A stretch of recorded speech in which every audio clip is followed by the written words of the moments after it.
These are the men terrorizing Iraq, causing chaos that's even drawing attention here in Washington. We'll be monitoring the situation in Iraq very carefully over the next several days. But who are they? They're the Islamic State in Iraq and Syria, ISIS for short, a Sunni Islamic terror group formed last year after being expelled from Al-Qaeda for being too radical, and considered by some to be the most dangerous jihadist group in the world. Their objective: to establish a radical Islamic State or caliphate and to eliminate Shia Muslims and Christians in the process.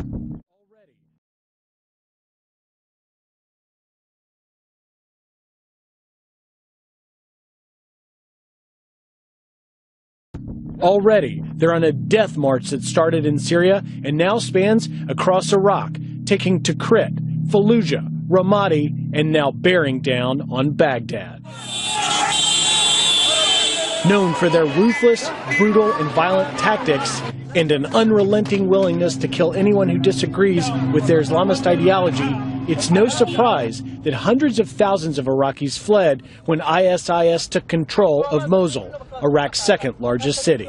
Seen here, their chief executioner, known as the Desert Lion, quizzes Syrian truck drivers over their religious fidelity before brutally killing them after discovering they weren't Sunni. But the brutality may extend far beyond the Middle East. In 2009, their leader, Abu Bakr al-Baghdadi, reportedly promising American soldiers from Long Island that he'd see them in New York.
Well, it may be considered by many to be a nightmare scenario. Al-Qaeda-related group ISIS will now formally declaring the creation of an Islamic State and demanding allegiance from other Muslims all over the globe. The militants control a large swath of Iraq and Syria, as you can see, and now they are installing Sharia law. For more on this, KT McFarland, our Fox News security analyst, joins us now. You know, KT, they've declared a caliphate, which is an Islamic empire ruled by Sharia law, and that basically brings them back to the 7th century. That's been their goal. You know something, try like, 500 BC is really what's going on. This is a fight that has been going on for 2,500 years. It's between Persia and the Persian Empire on one hand and the Babylonian Empire on the other. And that's who's fighting today. Now, today we call them Shiites and Sunnis, but it's the same fight. It's the same tribes that have been fighting for over 2,000 years. And I think we can expect the fighting to continue, regardless of whether they've declared themselves a caliphate and Islamic State. Well, when you're facing this, can the government of Baghdad and can al-Maliki's forces defeat them? No. And that's why it's a fight between the two groups. I mean, the Maliki government, the Baghdad government, they're really the sock puppet for Iran. They're doing whatever Iran's telling them to do. Their own military, the Iraqi military, folded like a cheap suit the minute they were confronted by some 4,000 al-Qaeda gang guys who showed up and basically scared the living daylights out of them. So you have on one hand the Iraqi government with Iran and Syria, and on the other hand you have al-Qaeda. And it's ISIS. In fact, al-Qaeda thought ISIS was too badly behaved. They were chopping off too many heads. They didn't even want to affiliate with them. But now they are really, it's al-Qaeda versus Iran. Hey, man, we don't belong in that fight. And Iran, man, oh man, they are backing al-Maliki as strongly as they can. Well, sure, because they don't want to lose the region. I mean, they see that what's happened is that al-Qaeda is establishing, as you point out, this caliphate, this Islamic State. They don't want that to happen. They want to be the top country. They want to be the hegemonic power in the region, so that's why they're fighting it out.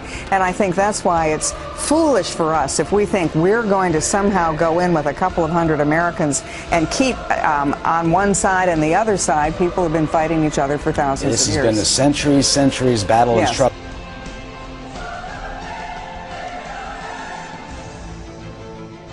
What about the new boss, Abu Bakr al-Baghdadi? I mean, he's been a fiery leader.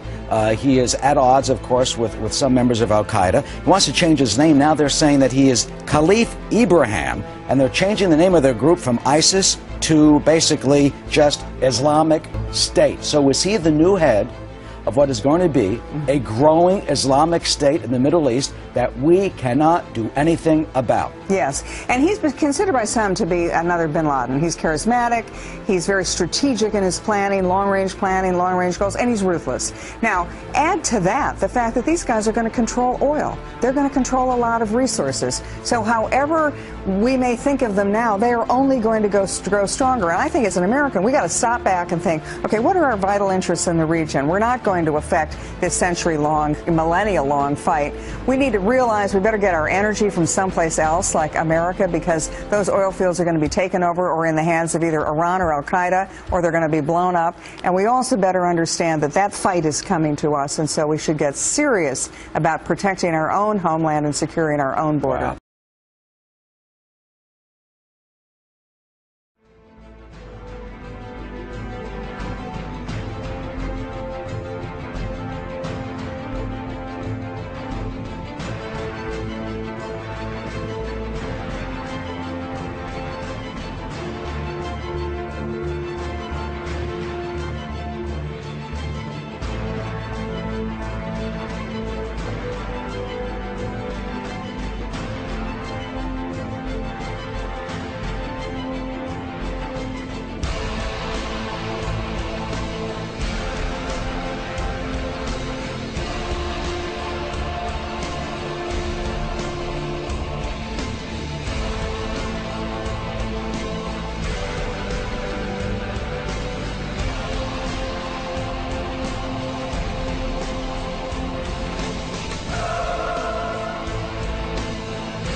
Iraq's prime minister says the declaration of an Islamic State by rampaging extremists is a threat not just to his country, but the entire Middle East. And while the world continues to watch for the American response, someone else is already getting involved. National security correspondent Jennifer Griffin has the latest from here in Washington.